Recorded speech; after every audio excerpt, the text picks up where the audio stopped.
नमस्कार, जय हिंद, वंदे मातरम। एक बार फिर से आपका बहुत बहुत स्वागत है त्रिपुरा विधानसभा चुनाव 2023 में।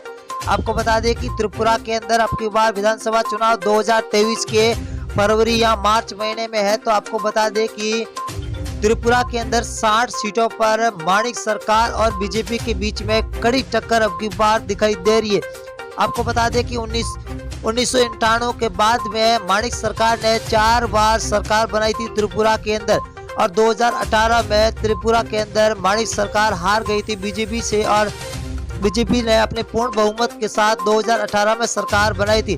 अब की बार ऐसा लग रहा है कि अब की बार माणिक सरकार और बीजेपी के बीच में 60 सीटों पर कड़ी टक्कर दिखाई दे रही है।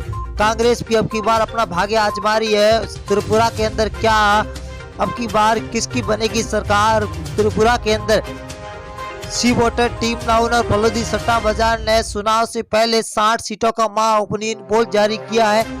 हर एक सीट के बारे में बताएंगे कि कौन सी सीट किस पार्टी के खाते में जाती हुई दिखाई दे रही है। पूरी 60 सीटों का महा ओपिनियन पोल जारी हो चुका है। हर एक सीट के बारे में बताएंगे, बने रही हमारे साथ वीडियो एंड तक।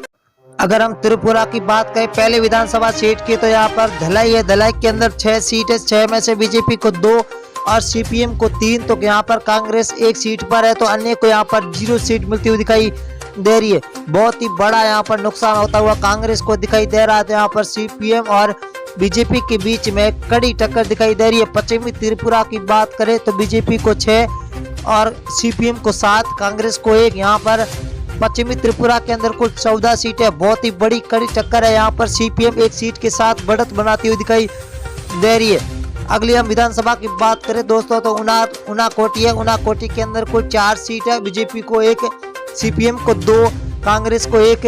यहाँ पर सीपीएम 1 सीट कर बढ़त बनाती हुई दिखाई दे रही है। तो कांग्रेस और बीजेपी के बीच में कड़ी टक्कर दिखाई दे रही है।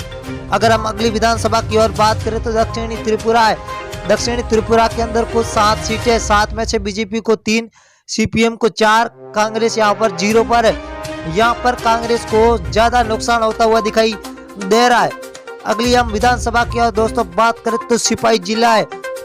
सिपाही जिले की बात करें तो यहाँ पर कुल 9 सीटें, 9 में से बीजेपी को 5, सीपीएम को 3, कांग्रेस को 1। यहाँ पर बीजेपी पूर्ण बहुमत के साथ आगे निकलती हुई दिखाई दे रही है। तो सीपीएम को यहाँ पर 3 सीटें मिलती हुई दिखाई दे रही है। तो कांग्रेस 1 सीट पर मौजूद है।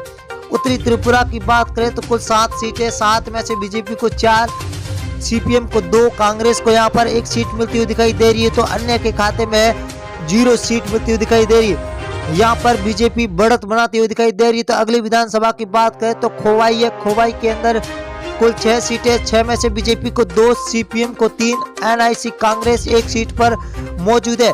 यहाँ पर कांग्रेस पिछड़ती हुई दिखाई दे रही है। अब की बार भी त्रिपुरा के अंदर 60 सीटों की कुल है, तो यहाँ पर बहुमत के लिए 30 सीटें चाहिए थी। अगर हम बात करें गोमती विधानसभा की, तो यहाँ पर कुल 7 सीटें, 7 में से बीजेपी को 3, सीपीएम को 3, कांग्रेस को 1 सीट मिलती हुई दिखाई दे रही है। यहाँ पर बीजेपी और सीपीएम के बीच में सीधी टक्कर होते दिखाई दे रही है। तो कांग्रेस को यहाँ पर कड़ा नुकसान होता है।